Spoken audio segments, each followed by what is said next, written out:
Büdcənə uyğun ev tapmayanda da dövlətin təkliflərindən yararlanmaq burada öz yerinə düşür. Sosial ev, ipoteka, dövlət ipotekası və kirayə mənzil. Elə sonuncu üzərindən danışmaq istəyirik. İndi aylığı 347 manatı olan mənzillər satışa çıxarıb. Bu hansı ünvanlardadır? Mənzilləri almaq üçün hansı şərtlər var? Bu barədə studiyamızda müzakirə açırıq. Qonağımız İpoteka və Kredit Zəmanət Fondunun Kirayə Mənzil Departamentinin direktor, müavini Aslan Zeynalovdur. Aslan mənim, xoş gəldiniz. Aslan mənim studiyamıza. Aslan, əvvəlcə bu kirayə mənzil sistemindən istərdik qısa bir arayış verək ki, nədir bu sistem və kimlər yararlana bilər?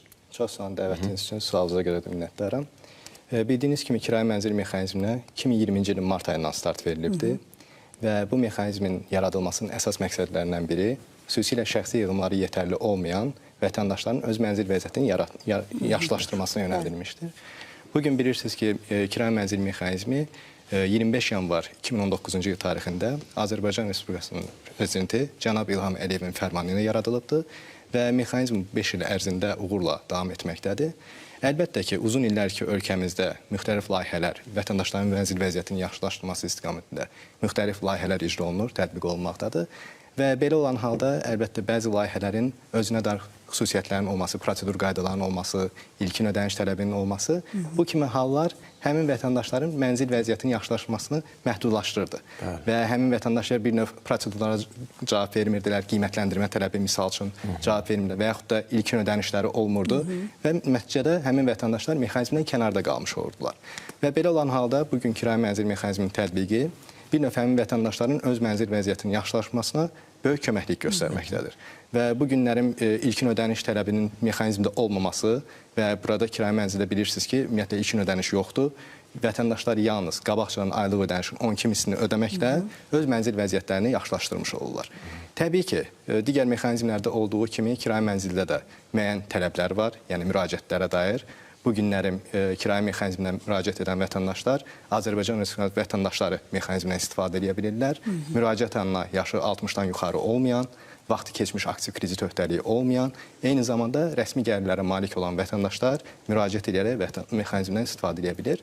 Əlavə olaraq da bilirsiniz ki, mexanizmdə bütün proseslər tam avtomatlaşdırılıbdır və bu günlərin vətəndaşların müraciət etmələri üçün yalnız elektron imza sertifikatları əldə etmələri kifayət edir və bütün proseslər elektronlaşdırıldığı üçün vətəndaşlar müraciətlərindən mənzil seçiminə kimi bütün prosesləri öz elektron kabinetlərindən icra edə bilirlər.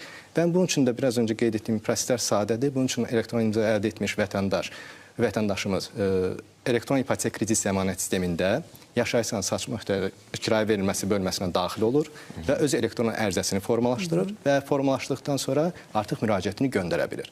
Və müraciətlər də elektron sistem tərəfindən avtomatik şəkildə növbəllik əsasında görüş günləri təyin olunur. Yəni bütün proseslər avtomatik icra olunur elektron sistem tərəfindən və görüş günü təyin olunmuş vətəndaşlar bilirsiniz ki, bugün biz Asan Xidmət Mərkəzlərinə əməkdaşlıq edirik. Bizim 2 sayılı kommunal xidmət mərkəzi, eyni zamanda Sumqayıt Asan Xidmət Mərkəzində əməkdaşlarımız vətəndaşların həm müraciətlərin qəbulu, həm də məlumatlandırması proseslərini icra edirlər və görüş günündə həmin vətəndaşlar 2 sayılı kommunal xidmət mərkəzi və yaxud da Sumqayıt Asan Xidmət Mərkəzi seçim özlərinə qalır. Bəli, xeyr, görüş günündə həmin məntəqəyə yaxınlaşaraq öz müraciətlərini təsdiq edirlər və təsdiqdən sonra ən qısa vaxtda 5 iş günü ərzində öz qərarlarını alırlar və proseslər, necə deyərlər, sürətli şəkildə icra olunur və hətta elan vaxtlarında bu proseslər 5 iş günü yox, 1 iş günündə belə icra olunur. Bəli, 1 iş günü sonra vətəndaş qərarını alır və qərarı aldıqdan sonra artıq mənzil seçim hüququ əldə etmiş olur və mənzil seçimindən də biraz öncə qeyd etdiyim kimi öz elektron kabinetinə daxil olaraq vətəndaş tərəfindən seçim qeydə alındıqdan sonra artıq rəsmiləşmə prosesi icra olunur. Aslan mənim, istəyirdik bir qədər qiymətlər barədə danışasınız. Ümumiyyətlə Bakıda və Sumqayıtda qiymətlər necədir, hansı hallarda fərqlənir bir-birindən? Ümumiyyətlə, dövrlərə uyğun olaraq biz ki, bugündən fondun aldığı mənzillər müəyyən normalara, tələblərə cavab verir. Yəni, tələblərə cavab olan qaydalarla müəyyən olmuş tələblərə cavab verməlidir. Bugünlərin fond tərəfindən alınan mənzillər qaydalara uyğun olaraq, tikinti normalarına uyğun olaraq hətta inşası 2013-cü ildən sonra inşa edilmiş mənzillərdir, tam təminli mənzillərdir. Burada mənzillər mülkiyyət hüququ dövlət qeydiyyətinə alınıbdır, yəni çıxarışda təmin olunubdur. Mənzillərdə bütün sanitar avadanlıqlar, eyni zamanda kommunal avadanlıqlar da təşkil olunubdur. Yəni bunları deməyimdə məqsədim, yəni bu günlərin qiymətə təsir edən amillərdə, yəni təbii ki, bəli, ildən ilə də yəqin ki, onda keçən keçən illə müqayisədə qiymət artımları da müşahidə olunur. Müəyyən ərazilərə baxdıqda, əlbəttə ki, ildən ilə bu günlərin bilirsiniz ki, daşınmaz əmlak bazarında da müəyyən qiymət artımları təsir edir və bu günlərin təbii ki, bugün fondun aldığı mənzillər də qeyd etdiyim kimi müəyyən tələblərə cavab verməlidir. Hətta mənzillər geniş həyətyanı sahələrə malikdir, infrastruktur cəhətdən də əlverişlidir. Yəni bunların hamısı düşünülərək alınan və mənzillər bildiyiniz kimi yaşayış komplekslərindən alınır. Yəni bu barədə də bizim rəsmi internet səhifəmizdə, yəni fondun rəsmi internet səhifəsində komplekslərə dair məlumatlar yerləşdirilibdir və hətta bu ilin əvvəlində artıq iki fərqli ünvanda, yəni Bakıda iki fərqli ünvanda, birisi Binəqədi rayon Cəfər Xəndan küçəsində, eyni zamanda Biləcəri qəsəbəsində, Binəqədi rayon Biləcəri qəsəbəsində və Sumqayıt şəhərində Sahil və Sülh prospektində, Sahil küçəsi və Sülh prospektində bəli, mənzillər vətəndaşlara təqdim olunur. Bəs gələcəkdə başqa ümumiyyətlə bölgələrdə belə bir layihə, yəni davamı gözlənilirmi bu üsul? Ümumiyyətlə mənzil fondu formalaşdırılan zaman bu tələbata uyğun həyata keçirilir. Yəni bu günlərin fond daxili qaydalara uyğun olaraq kənar ekspertlərlə də əməkdaşlıq edir. Yəni kənar ekspertlərin məlumatları əldə olunur onlardan, vətəndaşların mənzil tələbatının öyrənilməsi üçün eyni zamanda ictimai sorğular həyata keçirilir. Bu gün bizim Asan Xidmət Mərkəzində gələn vətəndaşlarla məlumatlandırma prosesində onların da mənzil istəyi öyrənilir və təbii ki, burada bir məqamı qeyd etmək lazımdır ki, yəni bu günlərin bizim kirayə mənzil portfelinin demək olar ki, 60%-dən çoxunu gənclər və gənc ailələr təşkil edir. Və bu da öz növbəsində gənclərin daha çox Bakı, Sumqayıt və Abşeron rayonuna üst tutmaları, daha çox önəm, maraq göstərmələri təbii ki, daha çox həmin ərazilərdən mənzil alışının nəticələnir və gələcəkdə də təbii ki, tələbat yarandığı müddətcə digər ərazilərdən də mənzillər alına bilər. Aslında mən kirayə mənzilə sahib olanlar sonradan fikrini dəyişərsə və yaxud da köçmək kimi bir öhdəliyi yaranarsa, ondan sonra ödəmədə zəifləmə olarsa, yəni ondan sonra bu proses necə olur? Yəni öhdəliyi ötürmə qabiliyyəti, yəni dövlət onu evə alır, yoxsa necə olur? Ümumiyyətlə, yəni ödəmə qabiliyyəti zəifləyirsə və əgər köçürsə, necə olur? Ümumiyyətlə, bu mexanizm yaradılanda, yəni kirayə mənzil mexanizmində vətəndaşların maraqları tam şəkildə düşünülübdür. Yəni tam şəkildə qorunur. Bu da nə ilə əlaqədardır? Kirayə mexanizmindən faydalanan vətəndaşlar maliyyə itkisi yaşamasınlar deyə. Yəni gələcəkdə kirayə ödənişlərində hər hansı bir problem yarananda ola bilər ki, vətəndaş gəlirlərini tam və ya qismən itirə bilər. Və belə olan halda əlbəttə ki, hüquq ötürmə mexanizmindən istifadə edə bilərlər.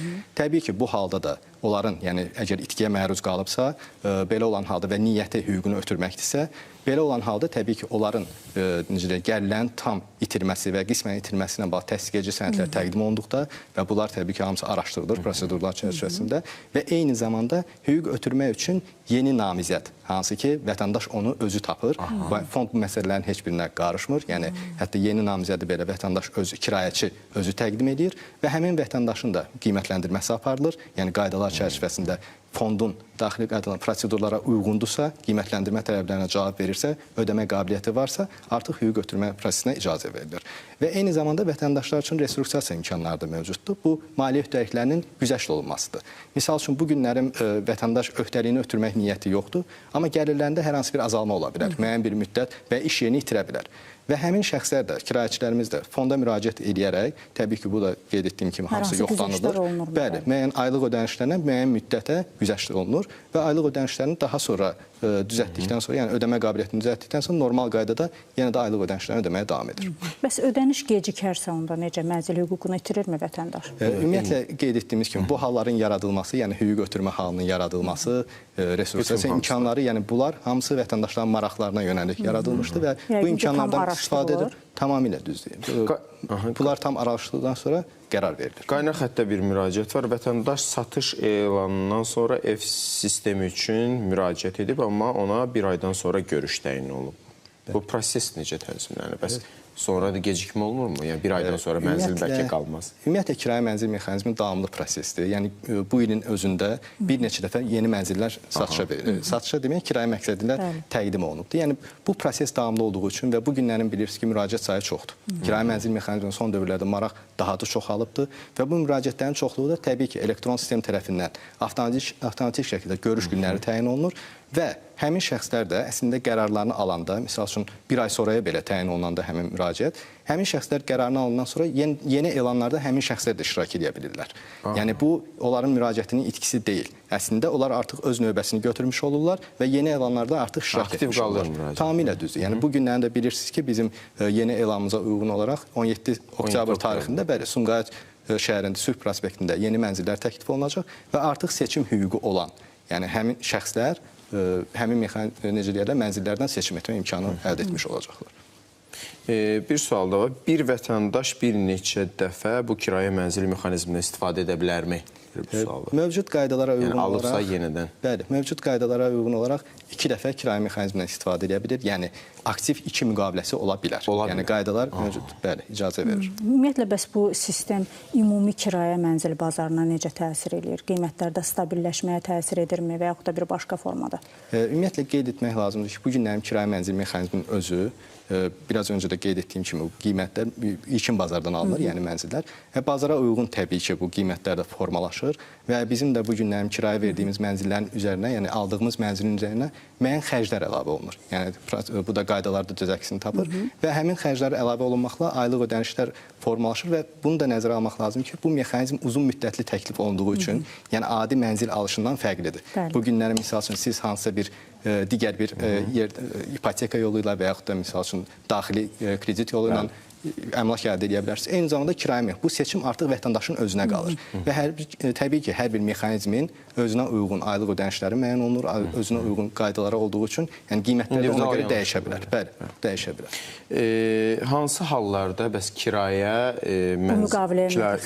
mənzil müqaviləsinə xitam verilir? Belə bir sual da var. Təbii ki, bu mexanizmdə xitam verilmə halları əgər demək olar ki, minimum səviyyədədir. Yəni heç ümumiyyətlə olmayıbdır, yoxdur. Bu o halda ola bilər ki, əgər vətəndaş hüquq öhdəlik ötürülməsindən istifadə etmirsə, misal üçün vətəndaş bir tərəfli qaydada müqaviləsinə xitam vermə niyyəti var ki, mən hüququmu da ötürmək istəyirəm. Yəni bu hallar çox minimumdur. Ona görə də yəni bu haqda danışmağın məncə burada heç bir əsas yoxdur. Təcrübədə belə bir şey yoxdur. Problemi olan vətəndaşa belə biz özümüz təklif edirik ki, vaxt veririk. Çünki 60 gündən çox gecikməsi oldusa vətəndaşın, əlavə 30 günü vaxt verilir vətəndaşa ki, yeni bir kirayəçi tapsın, yeni bir namizəd tapsın. Və yeni namizəd tapdıqdan sonra burada nə maliyyə etkisindən necə deyə söz gedə bilər və xitam prosesi burada minimum səviyyədədir. Bəs yaxın zamanlarda ümumiyyətlə hansı ərazilərdə satış gözlənilir? Adətən tez-tez Saray qəsəbəsində olur. Bəli, Saray qəsəbəsində daha çoxdur. Deyərdim ki, Saray qəsəbəsində bir ildən çoxdur mənzil satışı olmur. Amma ümumiyyətlə bu il qeyd etdiyim kimi Bakıdan artıq 2 fərqli ünvanda mənzillər verildi. Təbii ki, bu tələbata uyğun olaraq. Yəqin ki, miqyas genişləndiriləcək gələcəkdə. Sözsüz, Sumqayıtdan qeyd etdiyim kimi Sahil və Sülh prospektində yeni mənzillər verildi. Yəni yenə də tələbata uyğun olaraq dəyişir və mənzil fondu da ona uyğun formalaşır. Aslında mən bir məsələndə sonra yaşayış sahəsinin ödənişini birdəfəlik ödəmək istəyən şəxslərə hansısa bir müəyyən güzəştlər olurmu?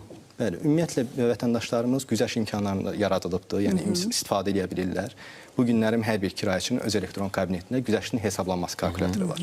Yəni vətəndaşlar həm qismən ödəniş etməklə güzəşt əldə edə bilər, həm də tam ödəniş etməklə. Bu günlərim hətta bizim kirayəçilərimiz arasında bir neçə sayda artıq müqaviləsini tam şəkildə icra edən mülkiyyət hüququ onun adına belə keçir. Yəni artıq çıxarışla mənzil onun sahibinə çevrilibdir. Yəni o hallar var və belə olan halda da sizin də qeyd etdiyiniz kimi, yəni müəyyən güzəştlər mövcuddur və bu güzəştləri də elektron kabinetində güzəştin hesablaması kalkulatorundən əldə edə bilərlər. Aydındır, Aslan müəllim, çox sağ olun. Studiyamıza gəlib suallarımızı cavablandırdınız. Həqiqətən də asan şərtlərlə ev sahibi olmağın yollarından danışdıq. Yəni 347 manata, yəni son daha doğrusu oktyabrın 17-ci satışa çıxan mənzillər arasında 347 manata mənzil elə də pis səslənmir.